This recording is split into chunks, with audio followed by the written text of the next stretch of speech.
Hello friends, earn academy पे आपका स्वागत है। जैसा कि हम लोग साइंस का सीरीज चला रहे हैं, तो उसमें आज हम लोग फिजिक्स के कुछ इम्पॉर्टेंट टॉपिक कवर करेंगे जो कि आपके आगामी एग्ज़ाम जैसे बीपीएससी, आरआरबी, ग्रुप डी और बिहार एसएससी जैसे एग्ज़ाम में निश्चित रूप से आपके लिए सहायक होंगे। सेशन का सभी PDF earn academy 2.0 Telegram channel पे उपलब्ध है, जिसका लिंक डिस्क्रिप्शन में दिया हुआ है। तो चलते हैं हम अपने आज के टॉपिक ध्वनि के पहले प्रश्न पे। तो हमारा पहला प्रश्न है, माध्यमों में जल, इस्पात और नाइट्रोजन में ध्वनि की चाल को आरोही क्रम में रखिए। तो इसका सही जवाब है ऑप्शन नंबर बी 3, 1, 2। सबसे ज़्यादा नाइट्रोजन में होगा, आरोही क्रम में है तो सबसे कम नाइट्रोजन, उसके बाद जल और उसके सबसे ज़्यादा किस में होगा, इस्पात में ध्वनि होगा। नेक्स्ट क्वेश्चन, ध्वनि का वेग अधिकतम होता है। तो इसका सही जवाब है ऑप्शन नंबर सी, धातु में। ऑप्शन नंबर सी, धातु में। नेक्स्ट क्वेश्चन, ध्वनि का वेग अधिकतम होता है। तो इसका सही जवाब है ऑप्शन नंबर डी, इस्पात में। ऑप्शन नंबर डी, इस्पात में। नेक्स्ट क्वेश्चन, ध्वनि तरंगों का सबसे तीव्र प्रगमन होता है। तो इसका सही जवाब है ऑप्शन नंबर ए, ठोस में। ऑप्शन नंबर ए, ठोस में। यदि वी डब्ल्यू और वी एस क्रमशः वायु, जल और इस्पात में ध्वनि की गति है, तो सबसे ज़्यादा गति किस में हो जाएगा, तो वी एस में। तो इसका सही ऑप्शन है option number A, V is less than V W और V W is less than V S. Next question, लगभग 20 डिग्री सेंटीग्रेड के तापक्रम पर किस माध्यम में ध्वनि की गति अधिकतम रहेगी। तो इसका सही जवाब है ऑप्शन नंबर डी, लोहा में। ऑप्शन नंबर डी, लोहा में। नेक्स्ट क्वेश्चन, ध्वनि तरंगे निर्वात में, ध्वनि तरंगे, तो इसका सही जवाब ऑप्शन नंबर डी, ठोस तथा गैस दोनों माध्यम में चल सकती है। ठोस तथा द्रव दोनों ठोस तथा गैस दोनों माध्यमों में चल सकती है ध्वनि तरंगे।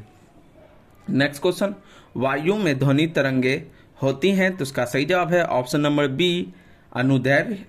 ऑप्शन नंबर बी, अनुदैर्घ्य। नेक्स्ट क्वेश्चन, नीचे दिए गए विकल्पों में किसमें ध्वनि आर पार नहीं जा सकती है।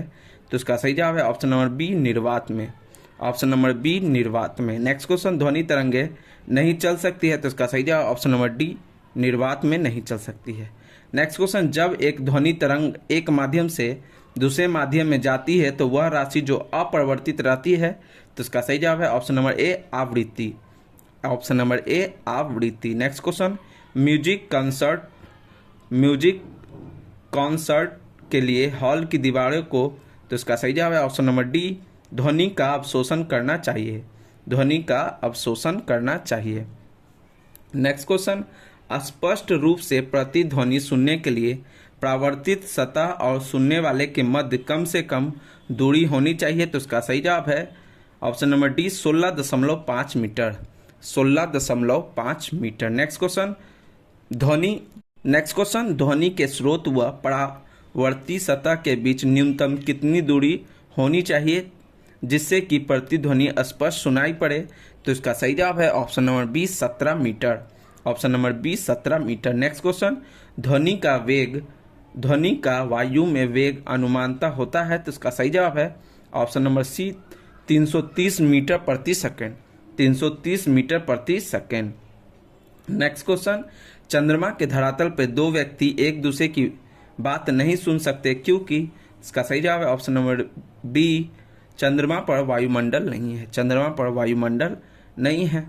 नेक्स्ट क्वेश्चन, एक अंतरिक्ष यात्री अपने सहपाठी को चंद्रमा की सतह पर सुन नहीं सकता क्योंकि। इसका सही जवाब है ऑप्शन नंबर सी, ध्वनि प्रचारित करने का माध्यम नहीं होता है। चंद्रमा पर ध्वनि प्रचारित करने का माध्यम नहीं है, इसलिए एक अंतरिक्ष यात्री अपने सहपाठी से सुन नहीं सकता है। नेक्स्ट क्वेश्चन, निम्नलिखित कथनों पर विचार कीजिए। तो इसका सही जवाब है ऑप्शन नंबर डी, ना तो एक ना तो दो सही है, दोनों सही नहीं है। नेक्स्ट क्वेश्चन, प्राश्रव्य तरंगों के बारे में निम्नांकित कथनों पर विचार कीजिए। तो इसका सही जवाब है ऑप्शन नंबर डी, सभी सही है। एक है, ये कीड़ों को नष्ट कर देती है। दूसरा है, यह कपड़ों से धूल हटाकर उन्हें साफ कर सकती है। तीसरा है, इनका उपयोग बीमारियों के उपचार के लिए किया जा सकता है। और चौथा है, यह स्वचालित दरवाजों को नियंत्रित कर सकती है। ये सभी कार्य पराश्रव्य तरंगों द्वारा किया जाता है। तो इसका सही जवाब है option number D. Next question, पराश्रव्य वे ध्वनि है जिनकी आवृत्ति होती है। तो इसका सही जवाब है ऑप्शन नंबर ए 20,000 हर्ट्ज से अधिक। 20,000 हर्ट्ज से अधिक। नेक्स्ट क्वेश्चन, मनुष्य की श्रव्यता की सीमा क्या है। तो उसका सही जवाब है ऑप्शन नंबर ए 20 हर्ट्ज से 20,000 हर्ट्ज। 20 हर्ट्ज से 20,000 हर्ट्ज। नेक्स्ट क्वेश्चन, एक जैव पद्धति जिसमें पराश्रव्य ध्वनि का प्रयोग किया जाता है। तो इसका सही जवाब है ऑप्शन नंबर ए सोनोग्राफी। एक जैव पद्धति जिसमें पराश्रव्य ध्वनि का प्रयोग किया जाता है। तो इसका सही जवाब है ऑप्शन नंबर ए सोनोग्राफी में। नेक्स्ट क्वेश्चन, चमगादड़ अंधेरी रातों में उड़ सकते हैं और अपनी शिकार भी कर सकते हैं, इसका कारण है।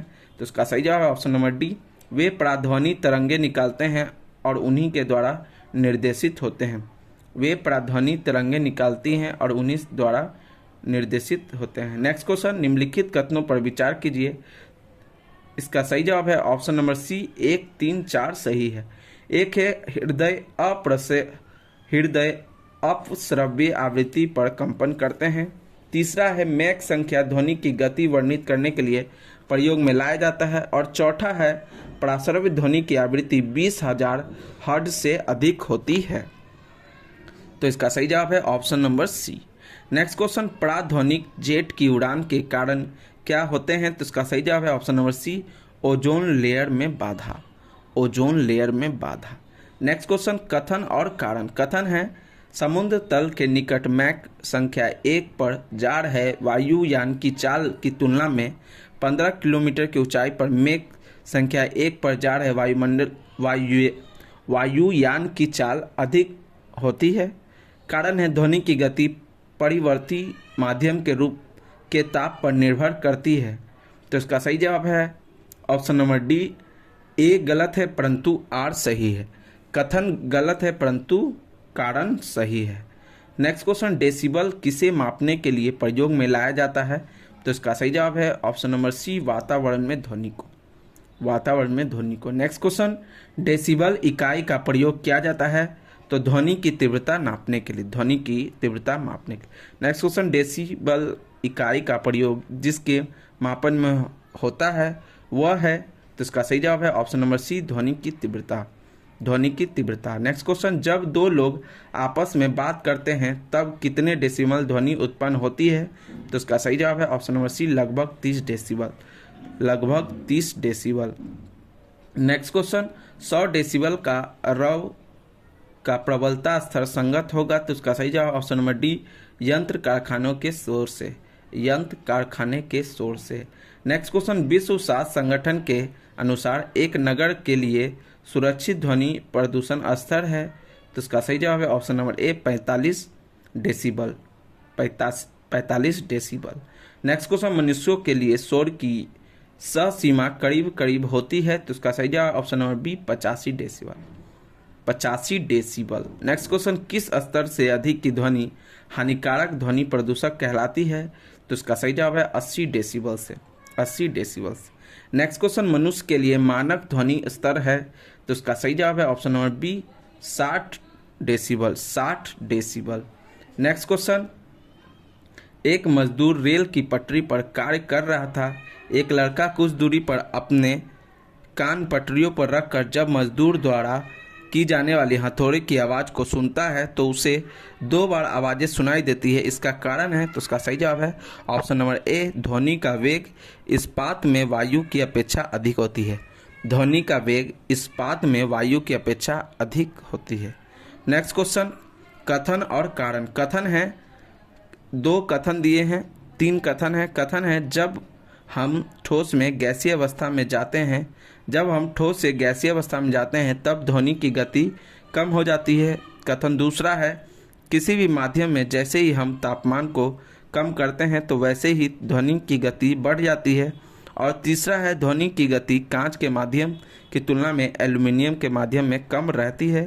तो इसका सही जवाब है ऑप्शन नंबर सी केवल कथन एक सही है।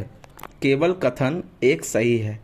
नेक्स्ट क्वेश्चन, जब सितार और बांसुरी एक ही स्वर बजाया जाए तो उनसे उत्पन्न ध्वनि का भेद निम्नलिखित में अंतर के कारण किया जाता है? तो इसका सही जवाब है ऑप्शन नंबर सी, केवल ध्वनि गुणवत्ता के कारण। केवल ध्वनि गुणवत्ता के कारण।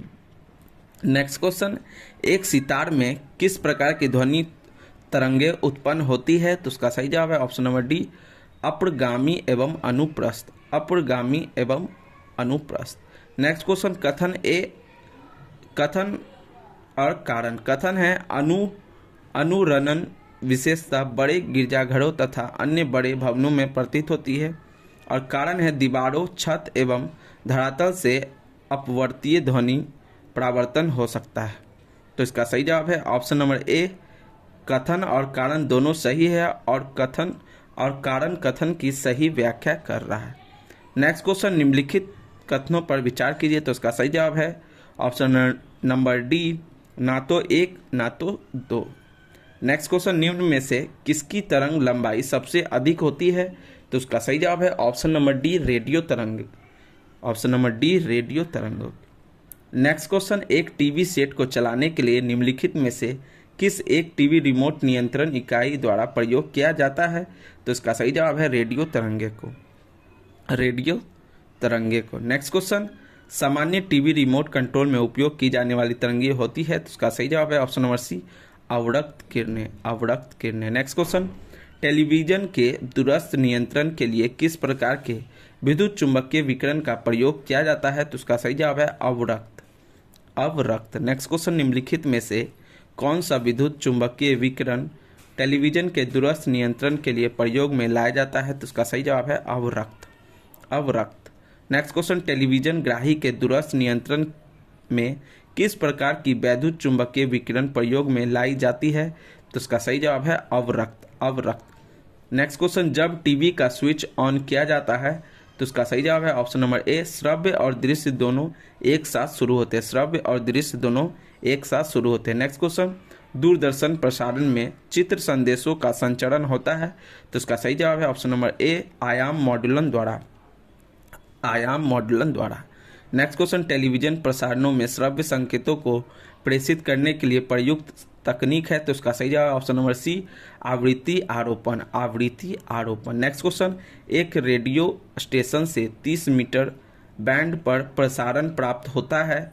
इस स्टेशन द्वारा प्रक्षेपित वाहक तरंगों की आवृत्ति होती है? तो इसका सही जवाब है 60 मेगाहर्ट्ज।